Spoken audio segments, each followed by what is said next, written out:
Good afternoon. More than a week after it happened, we're finally learning more about a Christmas Day disturbance at the Juvenile Detention Center in Albuquerque. It led to that facility being shut down for hours while a few people were taken to the hospital. News 13's Natalie Wattis questioned the sheriff about what happened. She's live from BCSO headquarters. Natalie? Jessica, the sheriff says more than a dozen males between the ages of 13 and 18 took over a common area of the facility and had some strange demands for negotiators.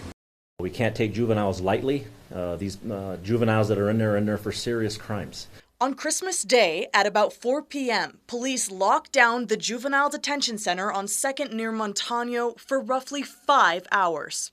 City, county, and state agencies responded to what was initially called a riot, where Sheriff John Allen says a group of teens were refusing to obey commands from facility staff. Upon deputies' arrival, they were informed that 13 juveniles were in a pod, that employees were not able to gain access to them. That pod being a common area where detainees socialize. The juveniles involved had charges ranging from murder to other violent felonies. Of the 13, 3 of them were 18 or older. Not only did they cover cameras, but they had possible scissors, broomsticks, and other weapons that could hurt not only our personnel, but personnel that worked at JDC. The sheriff says it started because the teens weren't happy with their situation.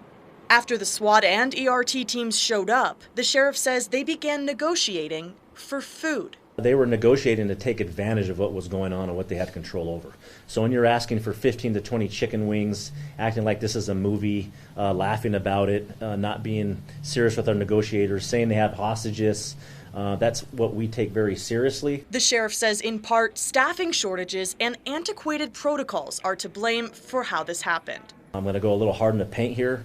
I understand that people want to be careful with juveniles. We do. But at the same time, they're there for a reason, and it's for something in there for serious crimes. I'm telling and I'm warning people that if we keep going soft with juveniles, and they're the most dangerous in our county right now, we're going to pay the price.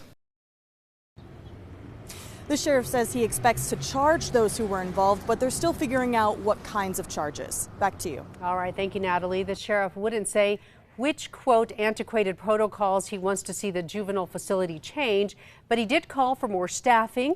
In a statement last week, the county manager acknowledged staffing as a problem.